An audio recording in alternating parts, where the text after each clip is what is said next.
अभी क्या है कि कुछ लोगों की बदली हो गई, यहाँ से ट्रांसफर हो गए।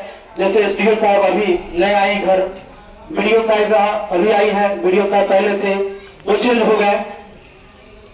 पर होता क्या है कि जब हम इस तरह का कार्यक्रम करते हैं, जो भी ग्राम सभा लगता है, जनता भी अपना समस्या यहाँ दे के जाता है, लिखवा के जाता है, आवेदन देता है, सब लोग जमा करते हैं। बहुत सारे आवेदन पड़े के पड़े रह जाते हैं, लेकिन उस पर सुनवाई लगभग न के बराबर होता है।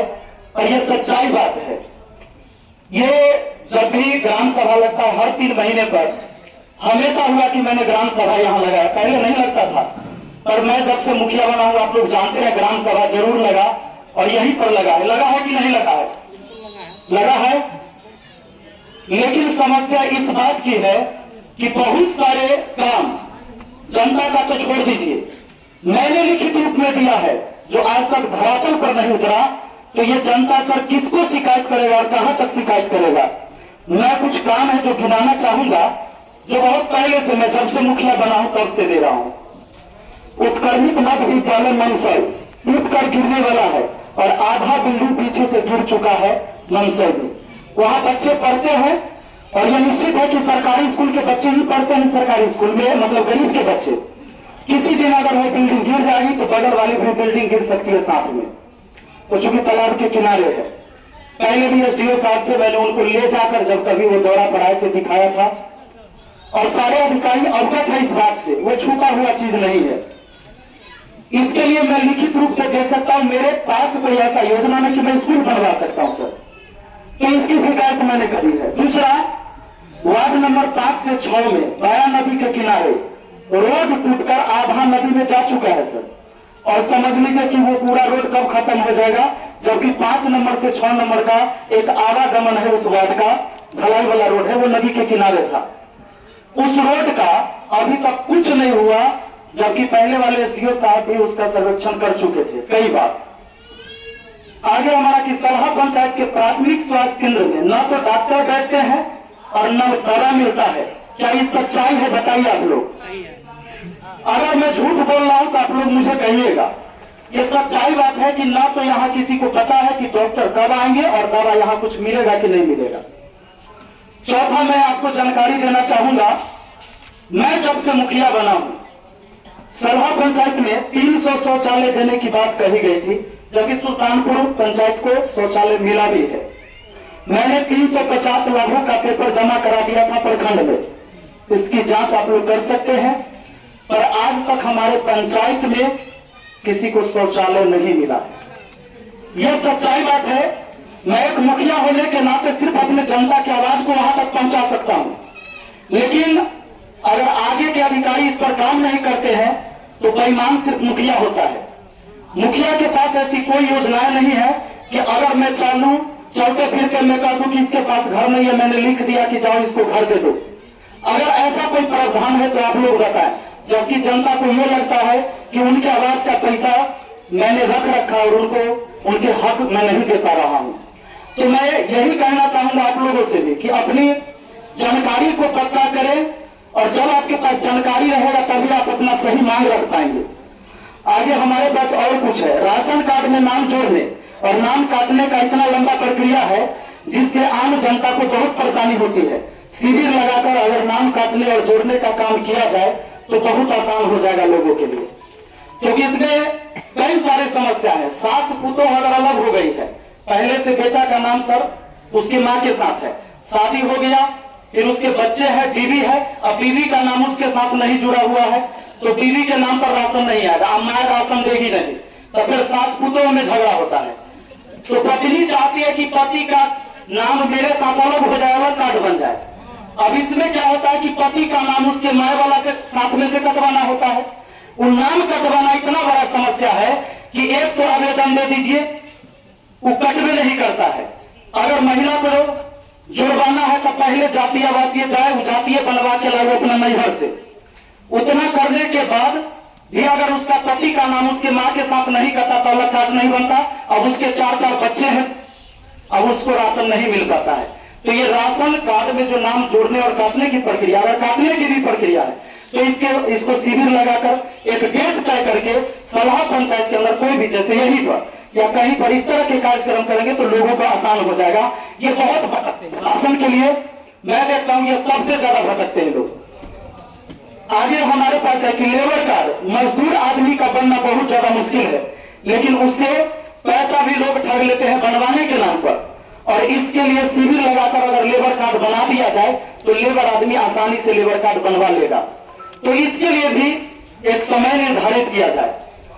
जाति प्रमाण पत्र, आवासीय और आय, जब बच्चों की बहाली होती है वो बिहार पुलिस या आर्मी की तैयारी करता है, इसके लिए सर अप्लाई करता है तो ऑनलाइन आवेदन करता है, उसमें वो अपना सारा डाटा देता है, उसको रिसीविंग भी ऑनलाइन मिल जाता है।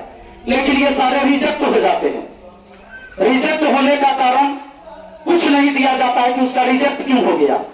लेकिन जब 100-200 रुपया खर्च करके बनवाता है तो कुछ नहीं पूछा जाता है कि उसमें प्रूफ क्या चाहिए था, क्या नहीं चाहिए था, उसका जातीय आवासीय बन जाता है।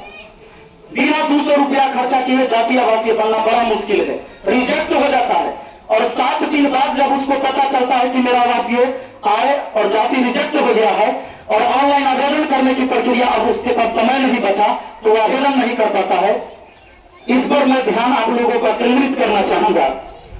आगे हमारा है कि विकलांग व्यक्ति के लिए 3 पहिया रिक्शा आता है। ब्लॉक में मैंने देखा कि कई 3 पहिया रिक्शा सड़ गया वहीं पर, जबकि मैं मुखिया बन के इस पंचायत से 21 आदमी का आधार कार्ड के साथ विकलांगता प्रमाण पत्र लगाकर ब्लॉक में जमा किया, लेकिन इस सलाह पंचायत के एक भी व्यक्ति को आज तक 3 पहिया रिक्शा नहीं मिल पाया।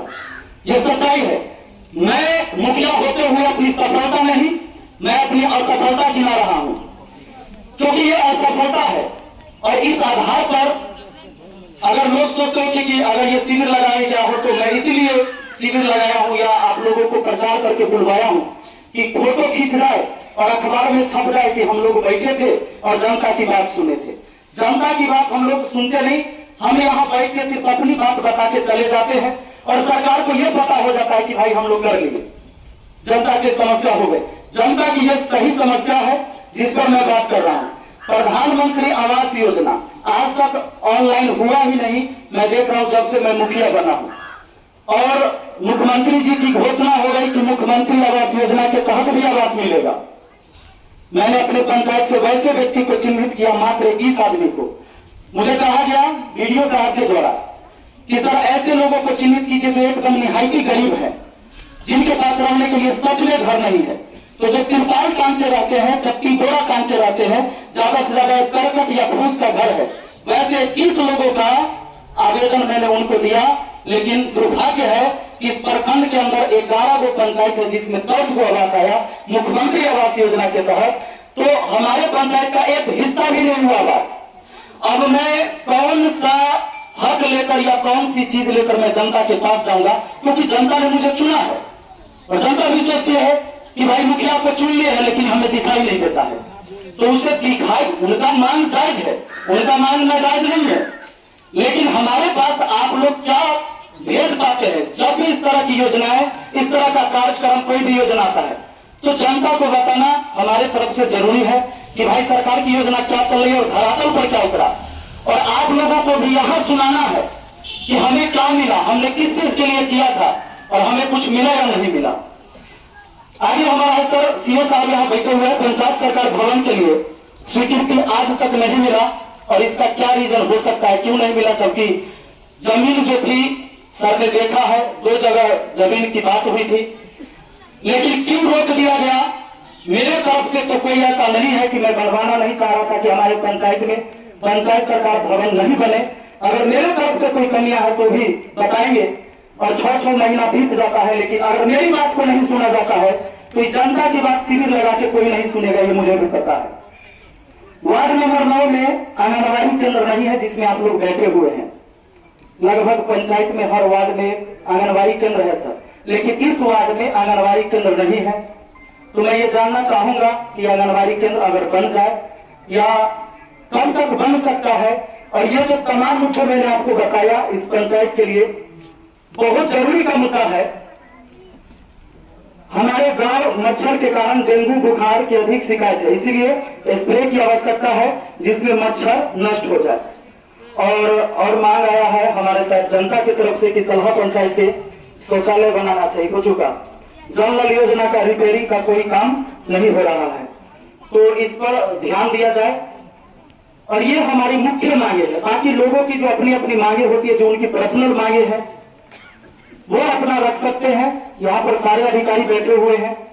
अगर कोई भी कभी आयोजन होता है, इस तरह का कार्यक्रम होता है, तो मैं देखता हूँ मेडिकल की टीम भी आती है, दवा भी आती है, बस उसी टाइम बच जाती है, बात खत्म। लेकिन लोगों को पहले से नहीं पता होता है कि वहाँ कौन कौन सी बीमारी वाले पहुंचना है, क्या है नहीं है। जैसे हमें चिट्ठी मिल गया कि जन संवाद है, एक चिट्ठी में मैंने बस यही पढ़ा जन संवाद, तो कौन आएंगे? तो सीओ साहब आएंगे, सीओ साहब आएंगे, मुखिया जी रहेंगे, स्वास्थ्य से संबंधित जो भी लोग हैं वो सारे मौजूद होंगे।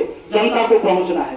अगर ये चीजें हम लोगों को पहले से पता हो कि क्या क्या चीजें हो सकती है, वहां पर क्या क्या लोग वहां सेवा दे पाएंगे, अगर मेडिकल से संबंधित भी कोई चीजें होती है, शिविर लगेगी, तो ये सब जानकारी पहले से होना चाहिए। बाकी लेबर कार्ड, राशन कार्ड और आवास के बारे में अगर कोई आवास आ रहा है या आने वाला हो और आप लोग को कोई जानकारी हो कि कब तक मिल सकता है, जिनके पास घर नहीं है तो उसके लिए भी जरूर जानकारी दीजिए। क्योंकि लोग, मुझे लगता है कि लगभग इन चीजों के लिए बैठे रहते हैं। जिनके पास घर नहीं है वो उम्मीद लगाए बैठे रहते हैं कि सरकार से हमको शायद ये लाभ मिल जाएगा।